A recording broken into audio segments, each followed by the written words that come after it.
relationships that you would have been more gentle with or more firm with or more harsh about? What are your thoughts? When I think back,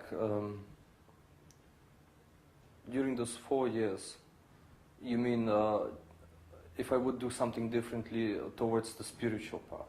Yeah, so related to the spiritual path. You have made a number of decisions over the last 4 years that have eventually culminated in bringing you over here. Would you have done something different about those decisions? No, everything was perfectly arranged. That's the when I think about it, I could have changed something or some of the decisions, maybe be milder whatsoever to people, but no, actually not, because I had to go through the trouble, actually, because as I mentioned, it was a preparation to come here. It's Krishna arranged everything. It's like bam, bam, bam. You have to experience this, this, and basically, from my point of view, the way I was looking was through the Vedas. This doesn't fit, you know, you repel it. That's it. You don't hang on to it. You know, it doesn't fit, doesn't suit the purpose. You know, you don't get too attached to it.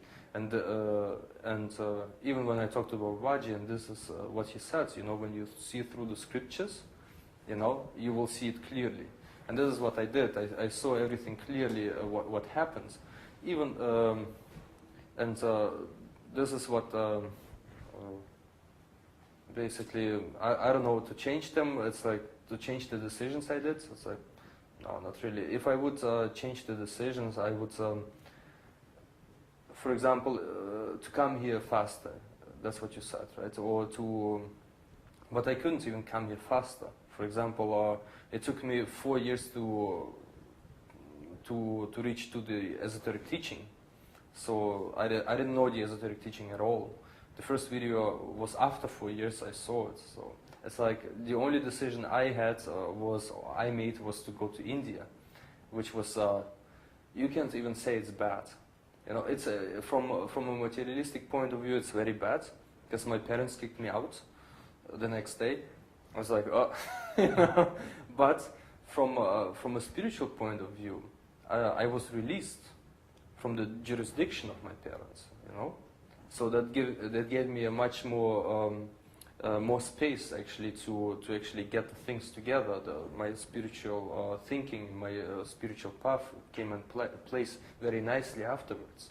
So again, it's like I was not able to arrange something like that, right? So it's like because I don't have much, or I didn't have much confidence at that time. Like even my parents kicked me out, I would still go to India, you know, and keep it this way. No, it's all Krishna's arrangement. So he says, no, you don't want to go there. So you just have to finish up here, and then you will move on. So and this is what happened. Afterwards, everything came in place very nicely. So there is no decision from this perspective I would change actually. If it would be something material, yeah, I would change many things. But spiritual, no, because Krishna is guiding everything anyways. So. If Krishna is making all the arrangements, all the spiritual decisions in our lives, yeah. Then what do we have to do? You? Or like, what do we or you or us as devotees? If Krishna is directing us, then what we have to listen to him. That's the point. If you don't listen, it's like, how can he guide you, right? It's like, now I'm, because of my determination or stubbornness, you know, I don't have a big problem with it, but now I have to redo it, relearn it. Because if a devotee tells me now something to do this or you do this, or you know, I would automatically say no. I don't think so. Yeah. But this is just this was the armor, the shield for the material things. Now I'm in, as Babaji says, you're in a safe place. So you know you can take off the armor. But the devotees, what they have to do is again they have to listen to Krishna. He talks through the heart. He talks through Babaji, the spiritual master, because he represents the Super Soul, and Krishna talks through the scriptures. Now, if you don't listen to the spiritual master, you don't listen to the scriptures, you don't listen to your heart, what's going to happen? You're just in a material mindset. And material mindset, what does that mean? Well, pain and suffering, right? So this is what the devotee has to do. Listen to Krishna, because, you know, because you work for Krishna, you serve him, with love and devotion. And basically what's going to happen is once you achieve a pure state of serving or loving, then you become like Babaji.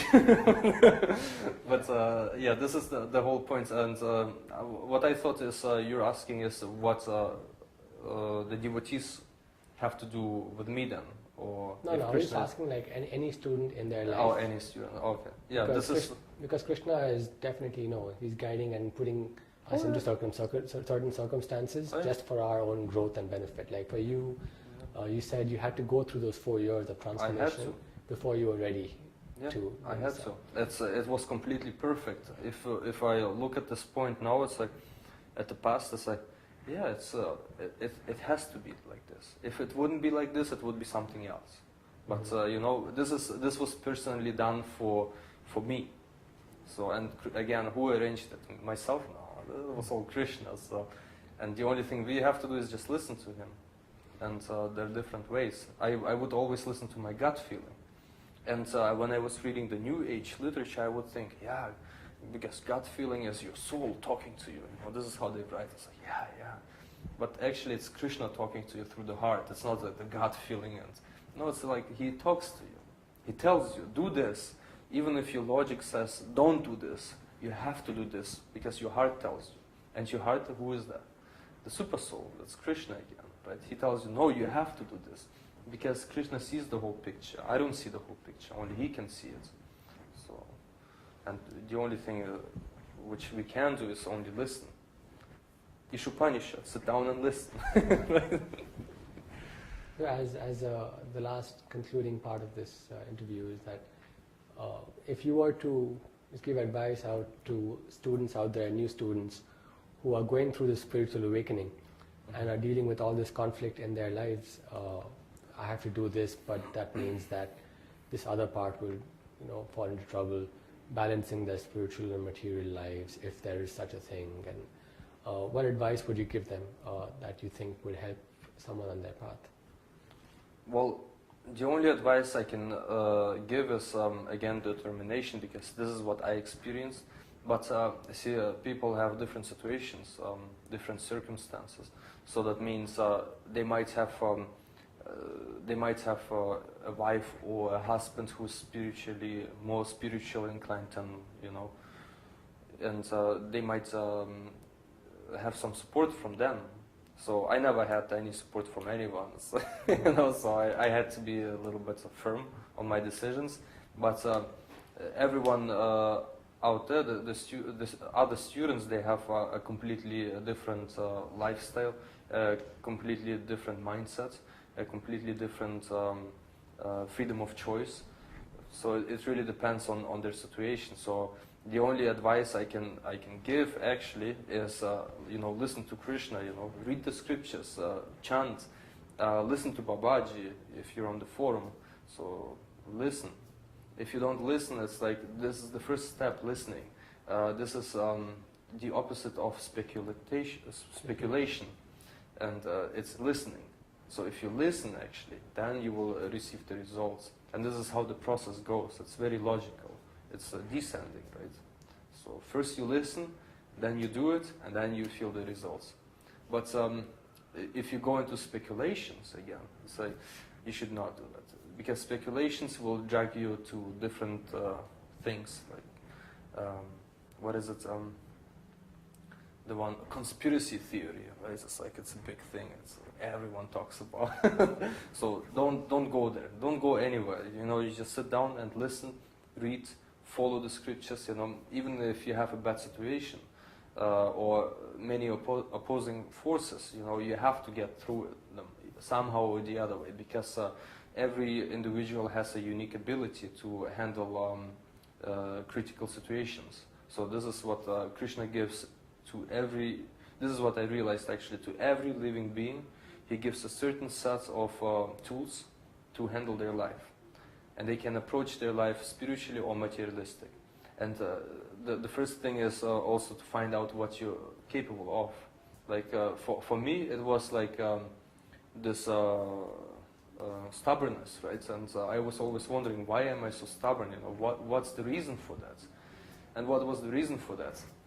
It's very simple to come here, just be determined, to this path, but not everyone is stubborn. So, but this is my point of view. This is my experience. So someone else would be very intelligent or very logical, and they can implement or apply their logic into this, so into their path at the beginning. Or there might be whatever, different talents, different characters. So it really depends. The student has to know or to learn to know himself. Self-knowledge. This is actually the first assignment, right, in the intro course. So, so if you know your aspects, your abilities, capabilities, you can actually implement them in spiritual life. That way, they won't generate any karma. So this is like the best advice I can give. So right now. And chant the holy name. This is like even better. So just everything else will come.